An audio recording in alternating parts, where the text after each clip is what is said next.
Ergamtoonni PP bulchiinsa magaalaa Dirree Dhawwaatti uummata nagaa irratti saamicha raawwachaa jiraachuun himame.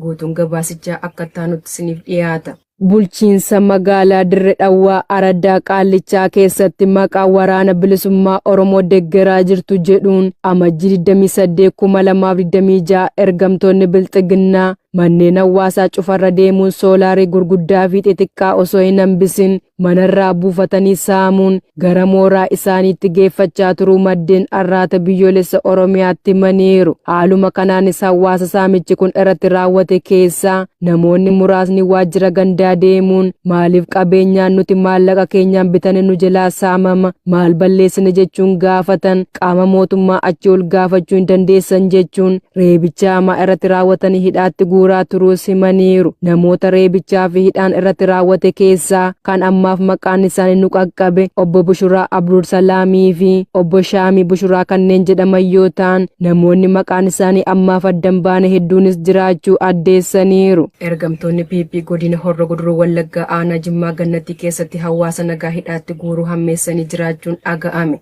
Gabaasa qindaa'eef Jaalsabaa Fawwaa Gaarii. Godina Horroo Guduruu Wallaggaa aanaa Jimmaa Gannatii ganda guddattuu Jimmaa keessatti gara jabeeyyiin lukkeelee Bilxiginnaa gaafa amajjii 29 2026 hawaasa nagaa kanneen maqaan isaanii Darajjee Jabeessaa, Asmaraa Namarraa Balaachoo Qanaatee fi Armaatuu Waamii jedhaman badii tokko malee hidhaatti guuruun dararaa ulfaataa irraan ga'aa jiraachuu maddeen Oromiyaa Naashinaal Miidiyaatti himan. Akka maddeen himanitti namoonni kunneen yakka qabaatanii osoo hin taane lafa qonnaa isaanii kan armaan dura boqqolloo fi wantoota biroo irra facaafachaa turan yeroo ammaa immoo jaleewwan Bilxiginnaa qamadii qotuu qabdu jechuun wayita dirqisiisuuf yaalan qonnaan bultoonni kunneen ammoo lakkii lafa keenyarra qamadii caalaa midhaan gosa biraa yoo facaafannee irra bu'aa harganna wayita jedhan akkamitti qaamota mootummaatiin waan isinitti himame diddu jechuudhaan hidhaatti darbachuu dubbatu. Gara jabeeyyiin Bilxiginnaa gibiraa fi sababoota biroo dahannoo taasifachuun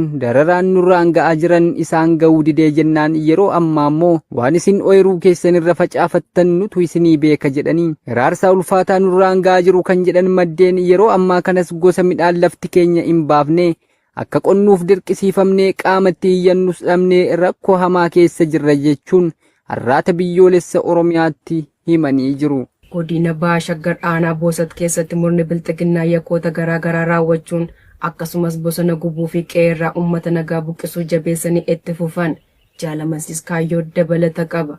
Baashaggar aanaa Lumee fi Boosat keessatti hidhattoonni Bilxiginnaa yakkoota garaagaraa raawwachuu akkasumas bosona gubuu fi qeerraa uummata nagaa buqqisuu jabeessanii akka itti fufan jiraattonni har'aata biyyoolessa Oromiyaatti himan. Akkaatuma olitti eerame kanaan murni Bilxiginnaa kan lola waraana bilisummaa Oromoo fi kallattiilee biroon jeeqamaa jiru godina Baashaggar aanaa Boosat magaalaa Bofaatti obbo Jimaa Birruu kan jedhamu gaarii fardaan kan jiraatu bakka addaa Dhokachoo irraa gara magaalaa Bofaatti osoo hojiif deemaa jiru obboleessa keetu waraana bilisummaa Oromoodhaan jechuun qabanii hanga fedhan reebuun gaarii fardaa waliin mana hidhaatti darbachuu isaanii jiraattonni ONM'if addeessaniiru. Ittuma fufuun hidhattoonni kun ganda Saaraaf Araddaa bakka addaa Dhokachoo irraa manguddoo umurii 60 ta'an obbo Dachoo Fikiree osoo meeshaalee qonnaa tolfachaa jiranii sababa tokko malee reebuun mana yaalaa magaalaa Bofaatti wallanamaa akka jiran keessa beektonni eeraniiru. Kana malees ganduma kanatti namoota siyaasarraa walabataan sababa tokko malee waraana bilisummaa Oromoo deeggartittiin jechuun halkan mana isaaniitti seenuun kanneen reebaman Jimaa Fikiree reebanii qarshii 82 saaman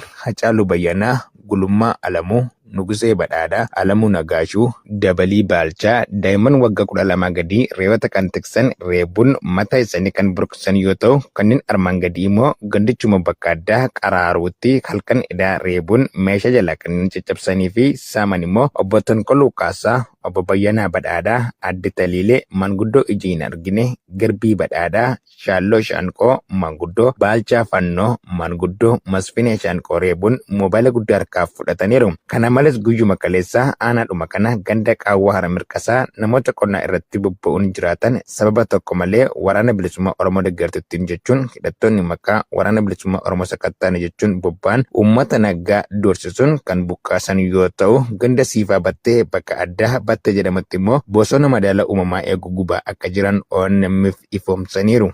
Godina Walloo aanaa Harxummaa Furseetti lukkeelee Bilxiginnaan abbaan maatii tokko yoo hidhamu Maqaa nyaata milishaaf jedhuunis hawaasni midhaan saamamaa jiraachuun dhaga'ame.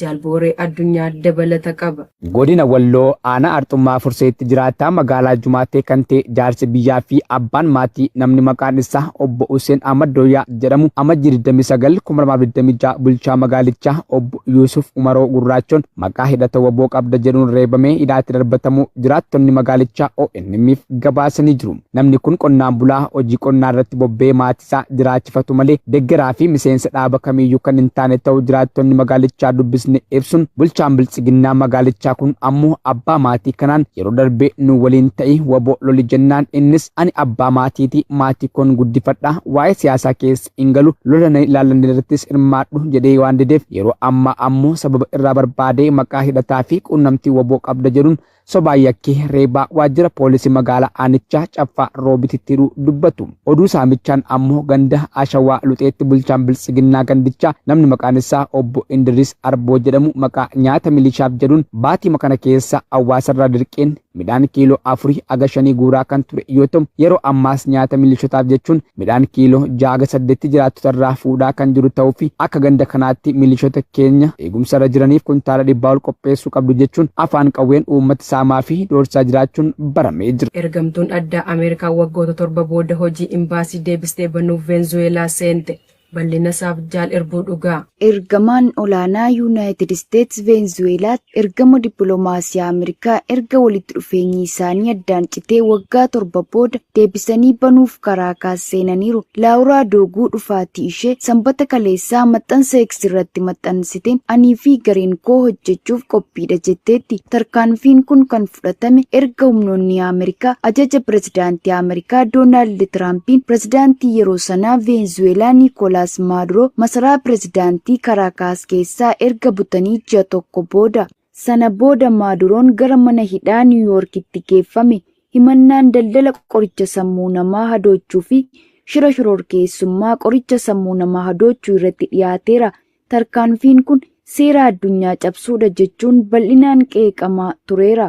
Ministeerri dhimma alaa Veenzuweelaa Ivaangil teelegiraama irratti akka barreessetti Dooguu akka simatan mariin kun dhimmoota fedhii biyyoota lamaanii irratti daandii uumuu akkasumas garaagarummaa jiru marii dippiloomaasii fi bu'uura wal kabajuu fi seera idil addunyaatiin furuu irratti akka xiyyeeffatu ibsaniiru. Kanaan dura Hoonduraasii fi Niikaaraaguwaatti ambaasaaddara Ameerikaa ta'uun kan tajaajilan Dooguun kutaa dhimma Veenzuweelaa kan imbaasii Ameerikaa Kolombiyaa Boogotaa keessaa ba'ee argamu keessatti gahee itti gaafatamaa dhimmootaa ta'uun muudaman. Veenzuweelaa fi Ameerikaan hariiroo dippiloomaasii isaanii gurraandhala bara 2019 addaan kutan. Ministeerri aangoo uummataa biyya keessaa Diosdaadoo Kaabeeloo dhimmoota siyaasaa Veenzuweelaa humna guddaa qaban keessaa tokkoo fi amanamaa Maaduroo kan ta'an jalqaba baatii amajjii keessa imbaasii Ameerikaa Karaakaasitti argamu deebisee banuun mootummaan Veenzuweelaa haala itti ilaalcha pirezidaantii aangoo irraa bu'ee to'atu akka kennu dubbataniiru. Qaaliiwwan ilmaan Oromoo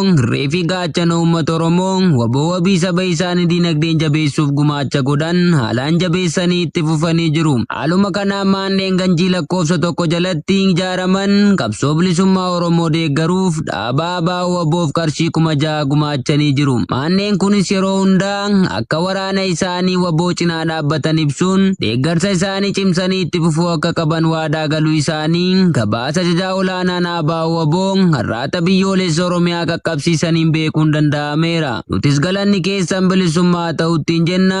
Injifannoon uummata Oromoof.